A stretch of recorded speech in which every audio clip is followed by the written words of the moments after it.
Hello everyone, welcome to the live session. तो अब हम देखेंगे एनसीईआरटी हिस्ट्री क्लास 9 का चैप्टर नंबर 8 जो कि है क्लॉथिंग ए सोशल हिस्ट्री। तो शुरू करते हैं हमारा आज का chapter.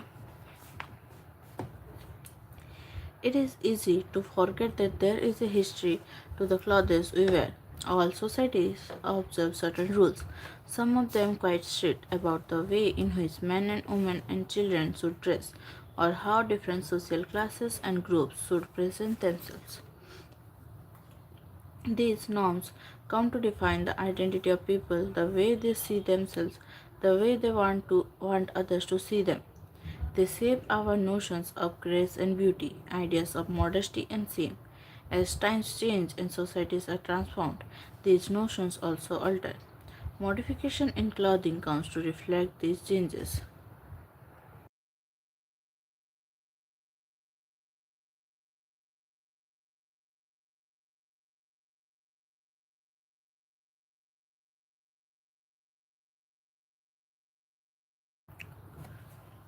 The emergence of the modern world is marked by dramatic changes in clothing. In this chapter, we will look at some of the histories of clothing in the modern period, that is, in the 19th and 20th century. Why are these two centuries important? Before the age of democratic revolutions and the development of capitalist markets in 18th century Europe, most people dressed according to their regional codes and were limited by the types of clothes and the cost of materials that were available in their region. Clothing styles were also strictly regulated by class, gender, or status in the social hierarchy. After the 18th century, the colonization of most of the world by Europe, the spread of democratic ideals, and the growth of an industrial society completely changed the ways in which people thought about race and its meanings. People could use styles and materials that were drawn from other cultures and locations, and Western dress styles for men were adopted worldwide.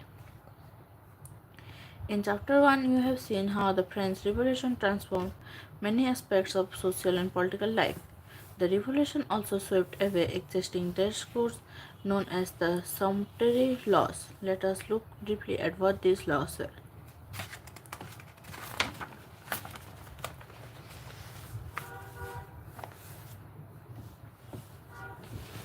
Sumptuary laws and social hierarchy.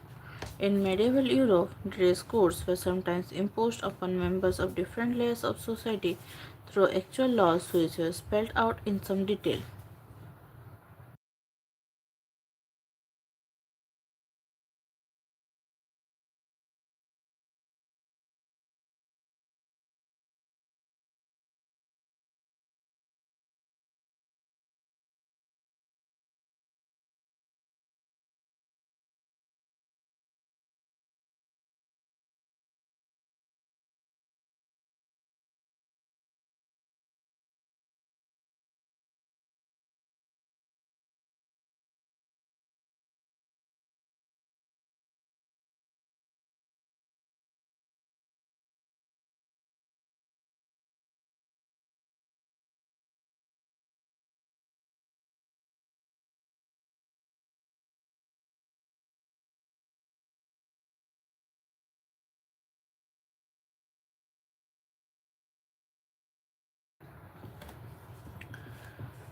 From about 1294 to the time of the French Revolution in 1789, the people of France were expected to strictly follow what were known as sumptuary laws. The laws tried to control the behavior of those considered social inferiors, preventing them from wearing certain clothes, consuming certain foods and beverages. Usually, this referred to alcohol and hunting game in certain areas. In medieval France, the items of clothing a person could purchase per year was regulated not only by income but also by social rank. The material to be used for clothing was also legally prescribed. Only royalty could wear expensive materials like ermine and fur or silk, velvet, and brocade. Ermine type of fur. Other classes were debarred from clothing themselves with materials that were associated with the aristocracy. The French Revolution ended these distinctions. As you know from chapter 1, members of the Jacobin clubs even called themselves the Sans-Culottes to distinguish themselves from the aristocracy who wore the fashionable knee breeches. Sans-Culottes literally meant those without knee breeches. From now on, both men and women began wearing clothing that was loose and comfortable. The colors of France, blue, white, and red, became popular as they were sign of the patriotic citizens. Other political symbols too became a part of dress. The red cap of liberty, long trousers, and the revolutionary cockade pinned onto a head. Cockade cap usually worn on one side. The simplicity of clothing was meant to express the idea of equality.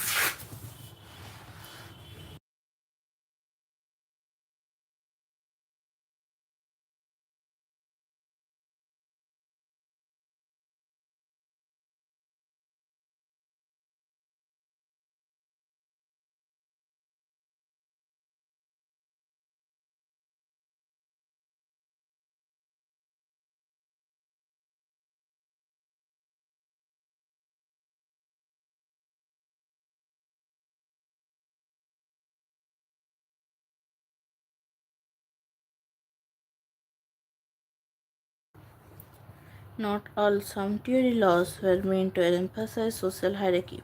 Some sumptuary laws were passed to protect home production against imports. For instance, in 16th century England, velvet capes made with material imported from France and Italy were popular amongst men. England passed a law which compelled all persons over 6 years of age, except those of high position, to wear woolen capes made in England on Sundays and all holidays.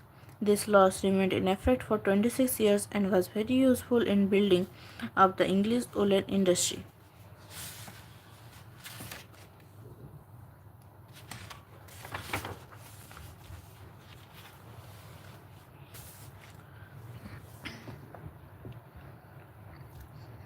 Clothing and notions of beauty.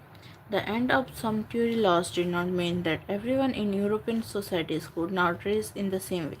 The French Revolution had raised the question of equality and ended aristocratic privileges, as well as the laws that maintain those privileges. However, differences between social strata remained.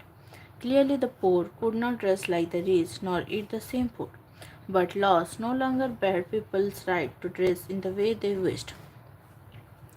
Differences in earning rather than sumptuary laws now defined that what the rich and poor could wear, and different classes developed their own culture of dress. The notion of what was beautiful or ugly, proper or improper, decent or vulgar differed.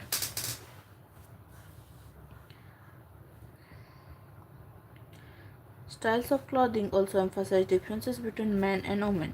Women in Victorian England were groomed from childhood to be doc- docile and dutiful, submissive and obedient. The ideal woman was one who could bear pain and suffering, while men were expected to be serious, strong, independent, and aggressive. Women were seen as frivolous, delicate, passive, and docile.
Norms of clothing reflected these ideals. From childhood, girls were tightly laced up and dressed in stays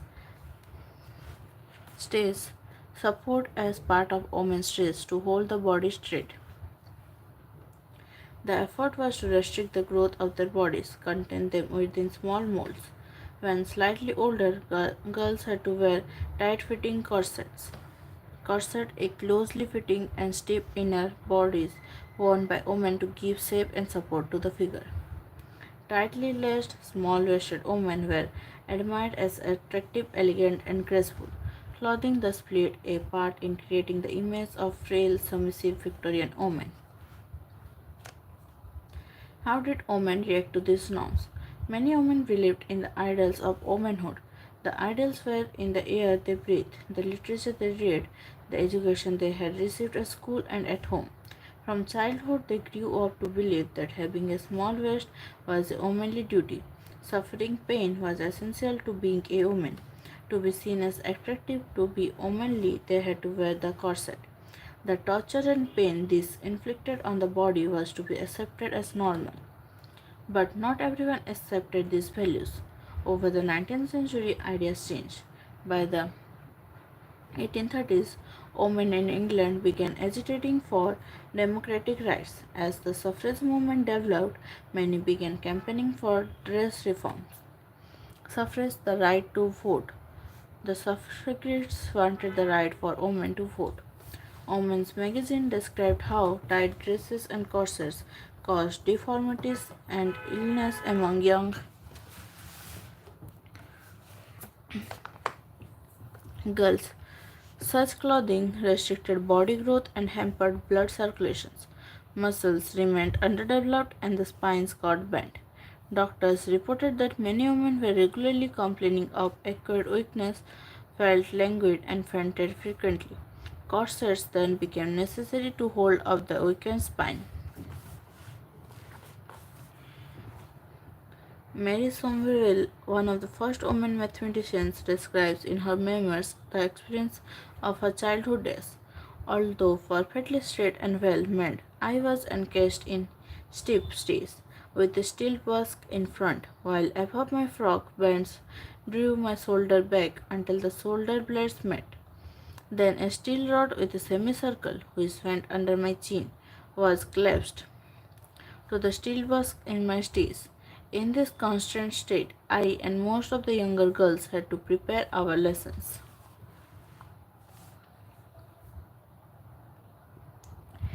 Many government officials of the time were alarmed at the health implication of the prevailing styles of dressing amongst women. Consider the following attack on the corset. It is evidently physiological that air in the problem of life and that the effect of a tight cord round the neck and of the tight lacing differ only in degrees, for the strangulation are both fatal. To wear tight stays in many cases is to wither, to waste, to die. Busk, a strip of wood, whalebone, or steel in front of the corset to stiffen and support it. Peplum, anything essential to maintain life and growth. Do you know how the famous English poet John Keats described his ideal woman? He said she was like a milk-white lamb that bleeds for man's protection. In his novel Vanity Fair, Thackeray described the charm of a woman character, Emilia, in these words. I think it was her weakness which was her principal charm, a kind of sweet submission and softness which seemed to appeal to each man she met for his sympathy and protection.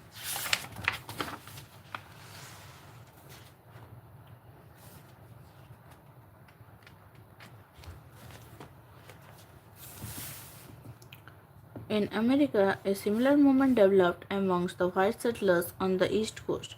Traditional feminine clothes were criticized on a variety of grounds. Long skirts, it was said, swept the grounds and collected filth and dirt. This caused illness. The skirts were voluminous and difficult to handle. They hampered movement and prevented women from working and earning. Reform of the dress, it was said, would change the position of women. If clothes were comfortable and convenient, then women could work, earn their living, and become independent. In the 1870s, the National Women's Suffrage Association, headed by Mrs. Stanton, and the American Women's Suffrage Association, dominated by Lucy Stone, both campaigned for dress reform. The argument was simplify dress, shorten skirts, and abandon corsets. On both sides of the Atlantic, there was now a movement for rational dress reform.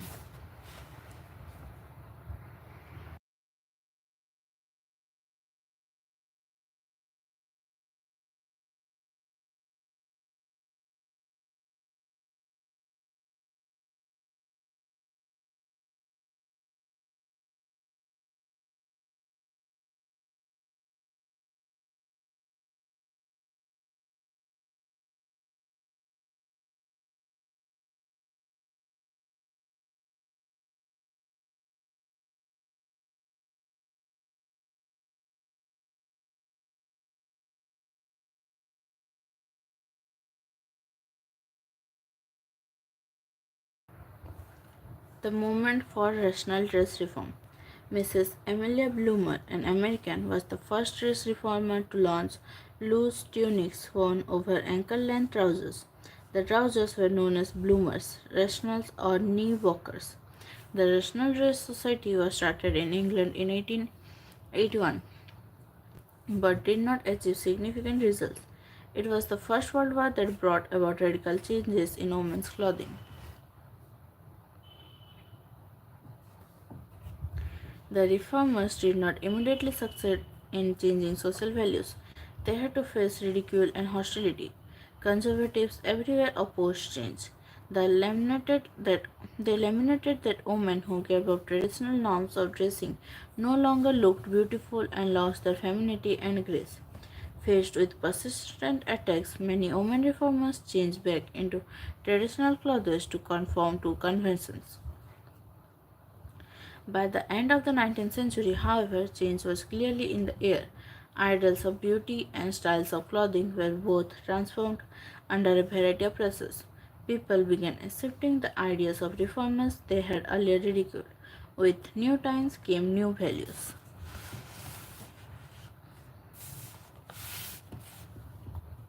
New times. What were these new values? What created the pressure for change? Many changes were made possible in Britain due to the introduction of new materials and technologies. Other changes came about because of the two world wars and the new working conditions for women. Let us retrace our steps a few centuries to see what these changes were.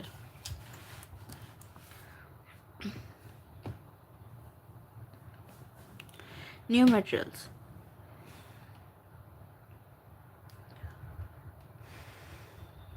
Before the 17th century, most ordinary women in Britain possessed very few clothes made of flax, linen or wool, which were difficult to clean. After 1600, trade with India brought cheap, beautiful, and easy to maintain Indian chintz with within the reach of many Europeans who could now increase the size of their wardrobes. Chintz, cotton cloth printed with designs and flowers, from the Hindi word chint.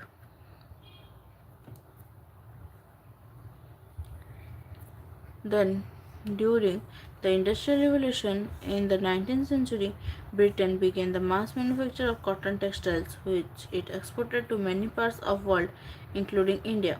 Cotton clothes became more accessible to a wider section of people in Europe. By the early 20th century, artificial fibers made clothes cheaper still and easier to wash and maintain.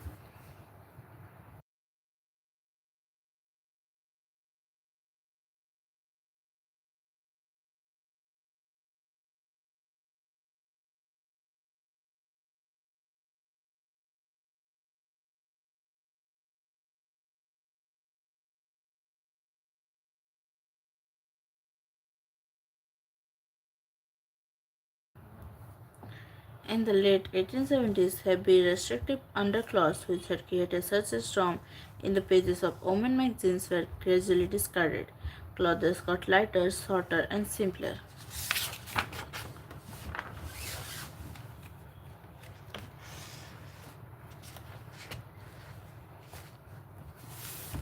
Yet, until 1914, clothes were ankle length as they had been since the 13th century. By 1915, however, the hemline of the skirt rose dramatically to mid calf. Why this sudden change? The war. Changes in women clothing came about as a result of the two world wars. Many European women stopped wearing jewelry and luxurious clothes. As upper class women mixed with other classes, social barriers were eroded and women began to dress in similar ways. Clothes got shorter during the First World War, 1914 to 1918, out of practical necessity. By 1970, over 700,000 women in Britain were employed in ammunition factories. They wore a working uniform of blouse and trousers with accessories such as scarves, which was later replaced by khaki overalls and capes. Bright colors faded from sight and only sober colors were worn as the war dragged on. Thus, clothes became plainer and simpler. Skirts became shorter. Soon, trousers became a vital part of Western women's clothing, giving them greater freedom of movement. Most important, women took to cutting their hair short for convenience.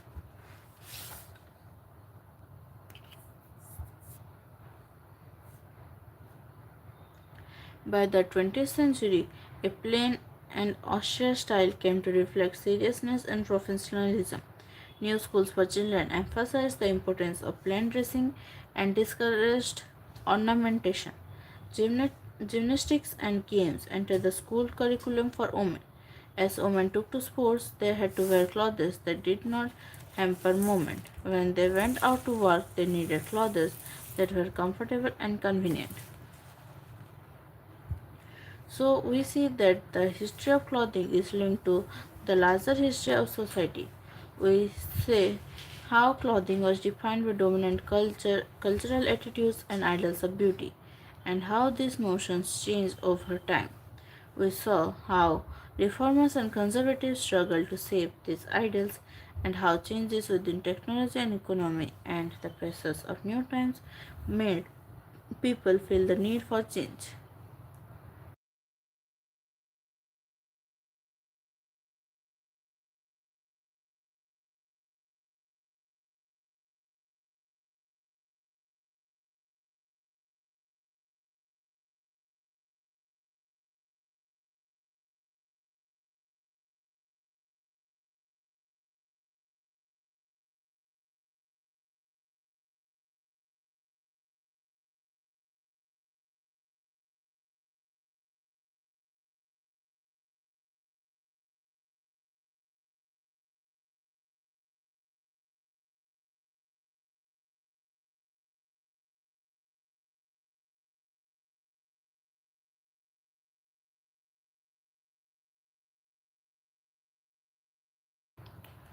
Transformation in colonial India.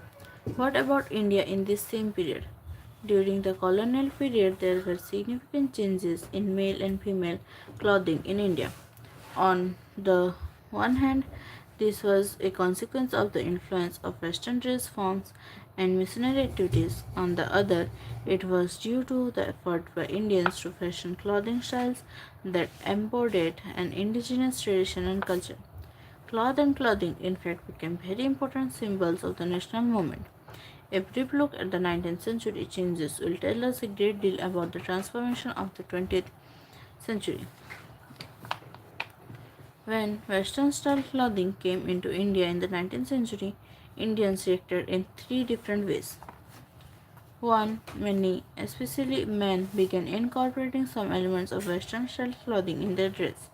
The wealthy Parsis of Western India were among the first to adopt Western style clothing. Baggy trousers and the fenta or hat were added to long collarless coats with boots and a walking stick to complete the look of the gentleman. To some, Western clothes were a sign of modernity and progress. Western style clothing was also especially attractive to some section of society who found it liberating. Here too it was men rather than women who affected the new dress style. Two, there were others who were convinced that the that Western culture would lead to a loss of traditional cultural identity. The use of Western style clothes was taken as a sign of the world turning upside down.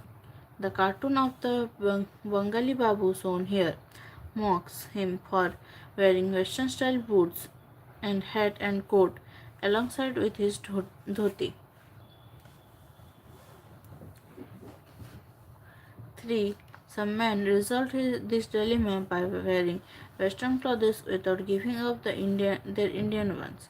Many Bengali bureaucrats in the late 19th century began stocking Western style clothes for work outside the home and changed into more comfortable Indian clothes at home. Early 20th century anthropologist Ferrier Elvin remembered that policemen in Pune who were going off duty would take their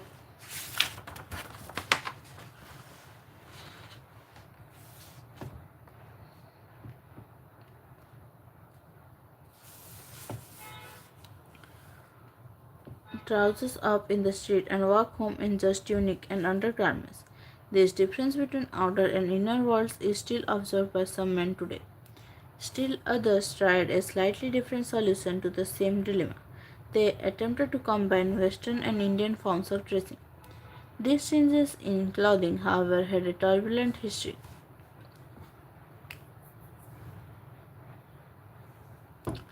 Caste conflict and race change. Though there were no formal sumptuary laws as in Europe, India had its own strict social codes of food and dress. The caste system clearly defined what subordinate and dominant caste Hindus should wear, eat, etc., and these codes had the force of law. Changes in clothing styles that threatened these norms therefore often created violent social reactions. In May 1822, women of the Sahanar caste were attacked by Nayars in public places in the southern princely state of Travancore for wearing a cloth across their upper bodies. Over subsequent decades, a violent conflict over dress codes ensued. The Sunars, later known as Nadars, many of whom were considered a subordinate caste and so we generally prohibited from using umbrellas and wearing shoes or golden ornaments. Men and women were also expected to follow the local custom of never covering their upper bodies before the dominant caste. The term Nadar came to be used for all Sunars by the time of the 1921 census. Under the influence of Christian missionaries, Sahanar women converts began in the 1820s to wear tailored blouses and clothes to cover themselves like the dominant caste. Hindu reformers such as Ayavakundar also participated in dress reform. Soon Nayars, one of the dominant castes of the region, acted these women in public places and tore off their upper clothes. Complaints were also filed in court against this dress change, especially since Sunners were also refusing to render free labor for dominant caste. At first, the government of Travancore issued a proclamation in 1829 ordering Sunner women to abstain in future from covering the upper parts of the body. But this did not prevent Sunner Christian women and even Sunner Hindus from adopting the blouse and upper cloth. The abolition of slavery in Travancore in 1855 led to even more frustration among the dominant caste who felt they were losing control. In October 1859, riots broke out as Sunner women were attacked in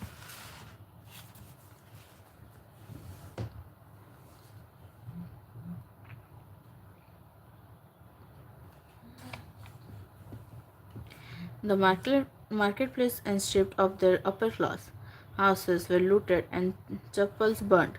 Finally, the government issued another proclamation permitting Sunner women, whether Christian or Hindu, to wear a jacket or cover their upper bodies in any manner whatever, but not like the women of high caste.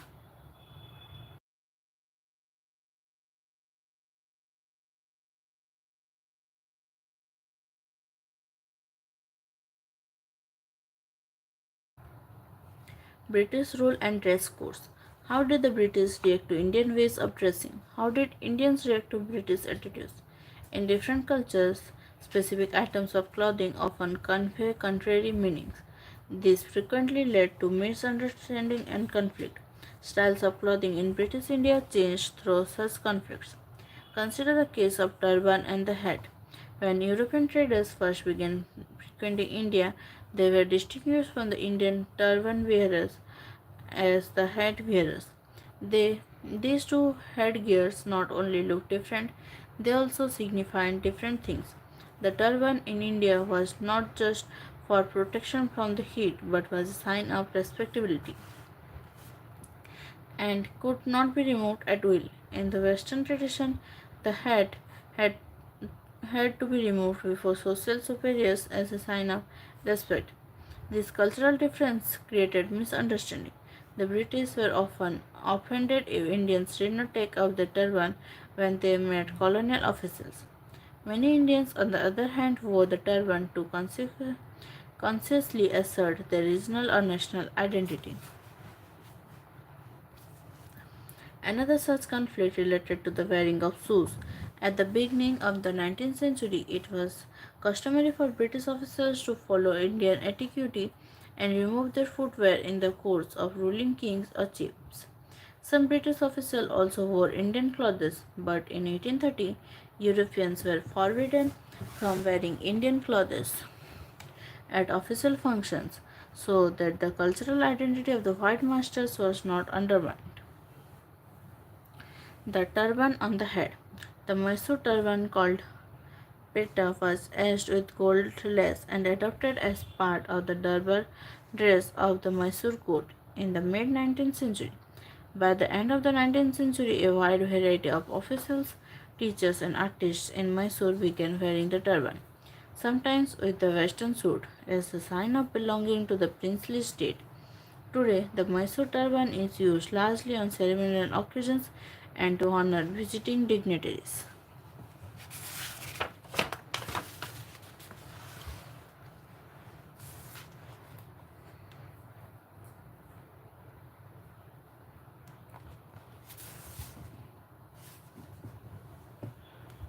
At the same time, Indians were expected to wear Indian clothes to office and follow Indian dress code. In 1824 to 1828, Governor General Amherst insisted that Indians take their shoes off as a sign of respect when they appeared before him.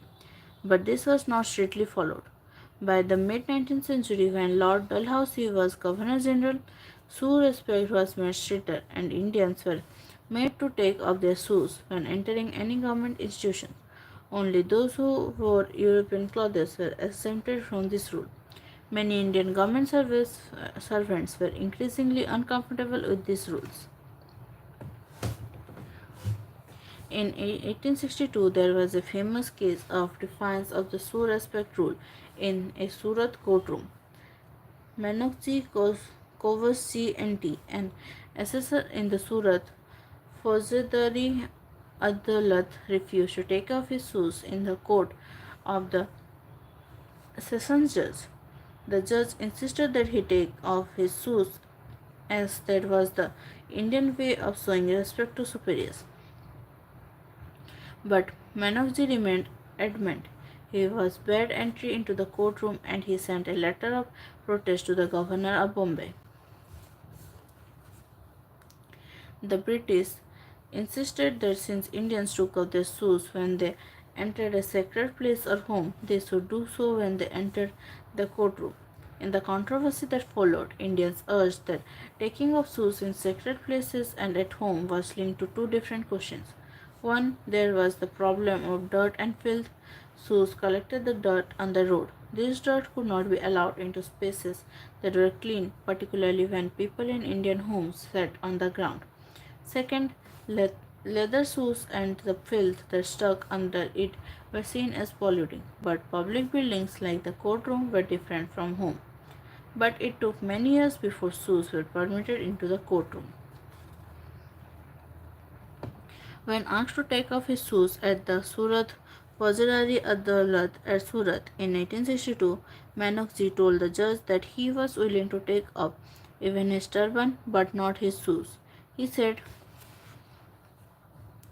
taking up my puggree would have been a greater insult to myself than to the court, but I would have submitted to it, because there is nothing of conscience or religion involved in it. I hold no respect or disrespect, embodied or disembodied, in the shoes. But the putting on of or our turban is the greatest of all respects that we pay.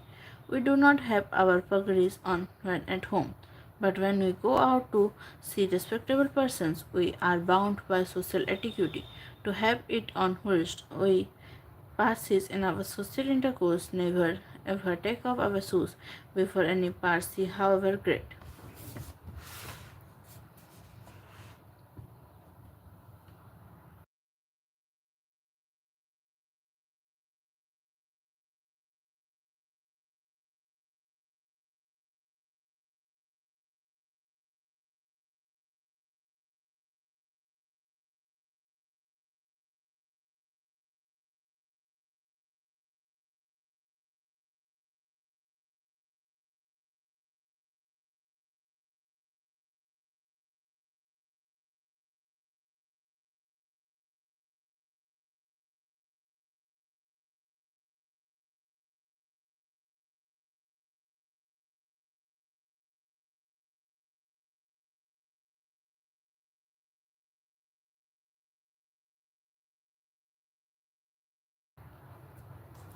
Designing the national dress. As nationalist feelings swept across India by the late 19th century, Indians began devising cultural symbols that would express the unity of the nation. Artists looked for a national style of art. Poets, poets wrote national songs. Then a debate began over the design of the national flag. The search for a national dress was part of this move to define the cultural identity of the nation in symbolic ways. Self-conscious experiments with dress engaged men and women of the upper classes and caste in many parts of India. The Tagore family of Bengal experimented beginning in the 1870s with designs for a national dress for both men and women in India.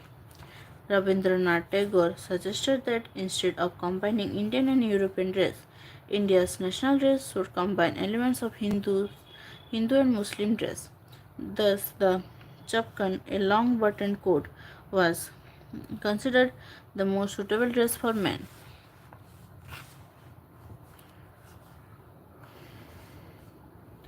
There were also attempts to develop a dress style that would draw on the tradition of different regions. In the late 1870s, Gyananandini Devi, wife of Satyendranath Tagore, the first Indian member of the ICS, returned from Bombay to Kolkata. She adopted the Parsi style of wearing the sari pinned to the left shoulder with a brooch and worn with a blouse and shoes.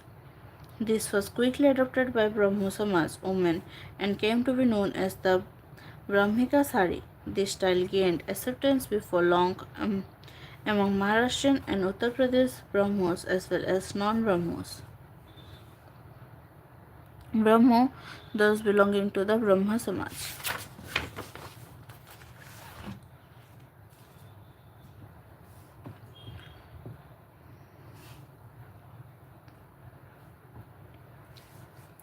However, these attempts at devising a pan-Indian style did not fully succeed. Women of Gujarat, Kodga, Kodagu, Kerala, and Assam continued to wear different types of sari. Some people supported the attempt to change women's clothing, others opposed it. Any civilized nation is against the kind of clothing in use in present time among women of our country. Indeed, it is a sign of shamelessness. Educated men have been greatly agitated about it. Almost everyone wishes for another kind of civilized clothing. There is a custom here of women wearing fine and transparent clothing which reveals the whole body. Such shameless attire is no way allow one to frequent civilized company. Such clothes can stand in the way of our moral improvement. C. Kesavan's autobiography Jivita Samaram recalls his mother-in-law's first encounter with a blouse gifted by her sister-in-law in the late 19th century. It looked good, but I felt ticklish wearing it. I took it off, folded it carefully, and brimming with enthusiasm, showed it to my mother. She gave me a stern look and said, "Where are you going to gallivant in this? Fold it and keep it in the box." I was scared of my mother. She could kill me. At night, I wore the blouse and showed it to my husband. He said it looked good. The next morning, I came out wearing the blouse. I did not notice my mother coming. Suddenly, I heard her break a piece from a coconut branch. When I turned round, she was behind me, fierce and furious. She said, "Take it up. You want to walk around in shirts like Muslim women." The Swadeshi movement. You have read about the Swadeshi movement in Bengal in the first decade of the 20th century. If you reflect back on moment, you will realize that it was centrally linked to the politics of clothing. What was this politics?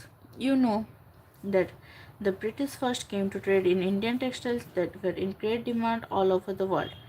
India accounted for one fourth of the world's manufactured goods in the 17th century. There were a million weavers in Bengal alone in the middle of 18th century. However, the Industrial Revolution in Britain, with which mechanized spinning and weaving and greatly increased the demand for raw materials such as cotton and indigo, changed India's status in the world economy. Political control of India helped the British in two ways. Indian peasants could be forced to grow crops such as indigo, and cheap British manufacture easily replaced coarser Indian one. Large number of Indians weavers and spinners were left without work, and important textile weaving centers such as Murshidabad and Machilipatnam and Surat declined as demand fell. Yet by the middle of the 20th century, large number of people began boycotting British or mill-made cloth and adopting khadi, even though it was coarser, more expensive and difficult to obtain. How did this change come about?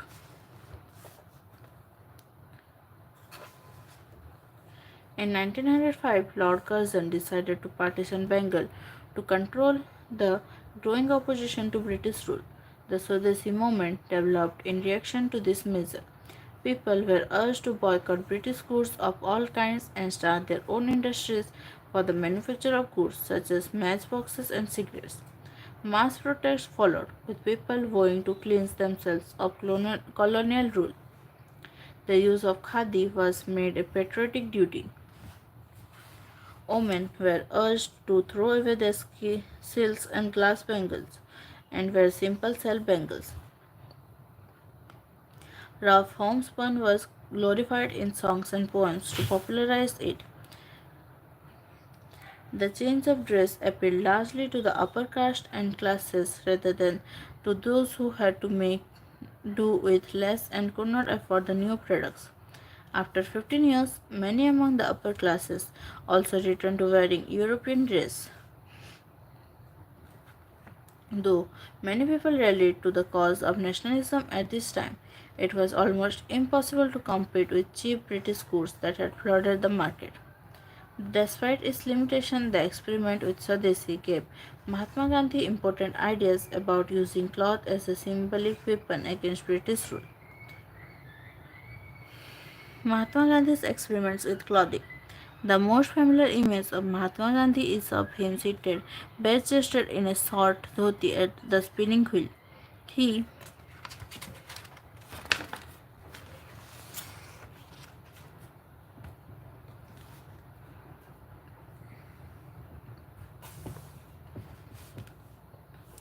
made spinning on the charkha and the daily use of khadi or coarse cloth made from homespun yarn very powerful symbols. These were not only symbols of self-reliance but also of resistance to the use of British mill-made cloth.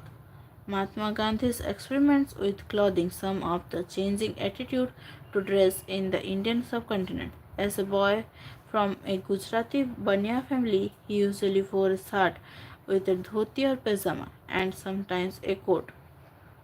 When he went to London to study law as a boy of 19 in 1888, he cut off the tuft on his hat and dressed in a western suit so that he would not be laughed at.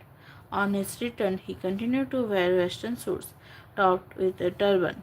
As a lawyer in Johannesburg, South Africa in the 1890s, he still wore western clothes.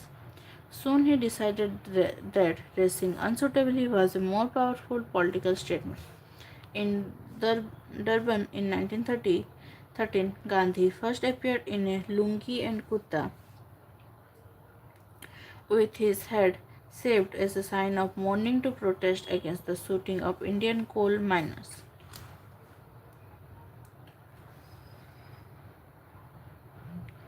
On his return to India in 1915, he decided to dress like a Kathiawadi peasant. Only in 1921 did he adopt the short dhoti, the form of dress he wore until his death. On 22 September 1921, a year after launching the non-cooperation movement, which sought a Swaraj in 1 year, he announced,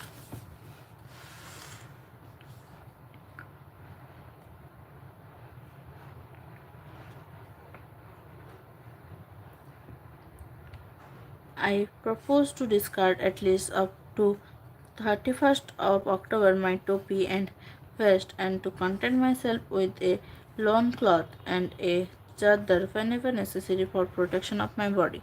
I adopt the change because I have always hesitated to advise anything I may not be prepared to follow. At this time, he did not want to use this dress all his life and only wanted to experiment for a month or two. But soon he saw this as his duty to the poor, and he never wore any other dress. He consciously rejected the well known clothes of the Indian ascetic and adopted the dress of the poorest Indian. Khadi, white and coarse, was to him a sign of purity, of simplicity, and of poverty. Wearing it Became, wearing it became also a symbol of nationalism, a rejection of Western mill-made cloth. He wore the short dhoti without a shirt when he went to England for the Round Table Conference in 1931. He refused to compromise and wore it even before King George V at Buckingham Palace. When he was asked by journalists whether he was wearing enough clothes to go before the king, he joked that the king had enough on for both of us.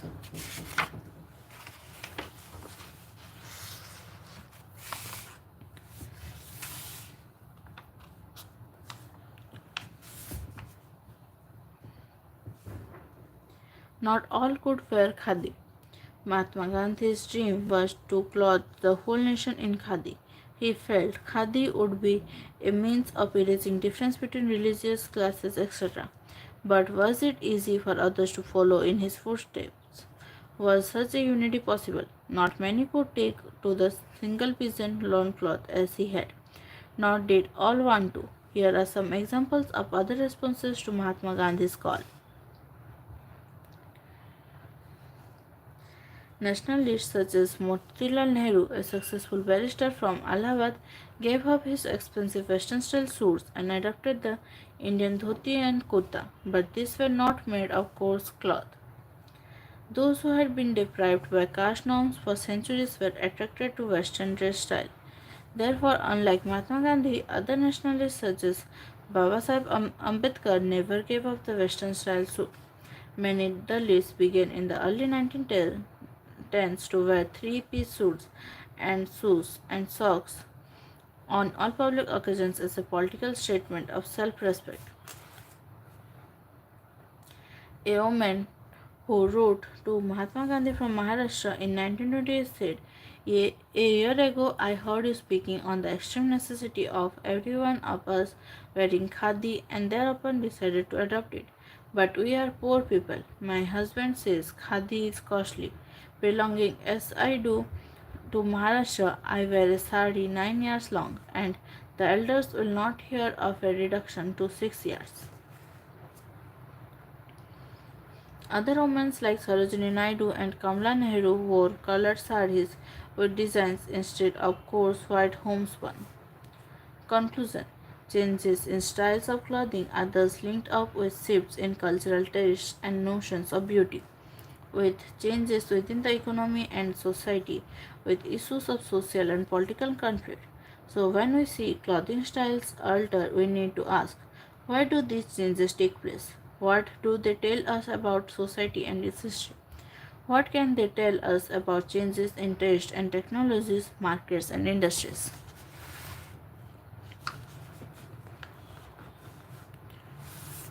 The Gandhi Cap. Sometime after his return to India from South Africa in 1915, Mahatma Gandhi transformed from the Kashmiri cap that he sometimes used into a cheap white cotton khadi cap. For 2 years from 1919, he himself wore the cap and then gave it up, but by this time it had become part of the nationalist uniform and even a symbol of defiance. For example, the Gwalior state tried to prohibit its use in 1921 during the non cooperation movement. During the Khilafat movement, the cap was worn by a large number of Hindus and Muslims. A group of Santals who attacked the police in 1922 in Bengal demanding the release of Santhal prisoners believed that the Gandhi cap would protect them from bullets. 3 of them died as a result. Large numbers of nationalists defiantly wore the Gandhi cap and were even beaten or arrested for doing so. With the rise of the Khilafat movement in the post First World War years, the face, a tassel Turkish cape, became a sign of anti-colonialism in India. Though many Hindus, as in Hyderabad for instance, also wore the face, it soon became identified solely with Muslim.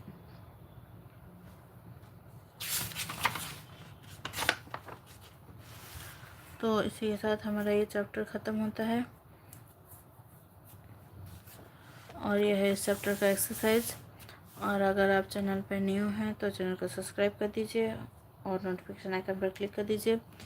तो हमारा ये chapter इस book का last chapter था, तो इसी के साथ हमारा ये बुक भी ख़त्म होता है। तो अगर आपको वीडियो अच्छा लगे तो लाइक कर दीजिए और साथ ही अपने दोस्तों के साथ शेयर कर दीजिए ताकि उन्हें भी हेल्प हो सके। तो हमारा आज का सेशन यहीं तक था। Thank you, thanks for joining.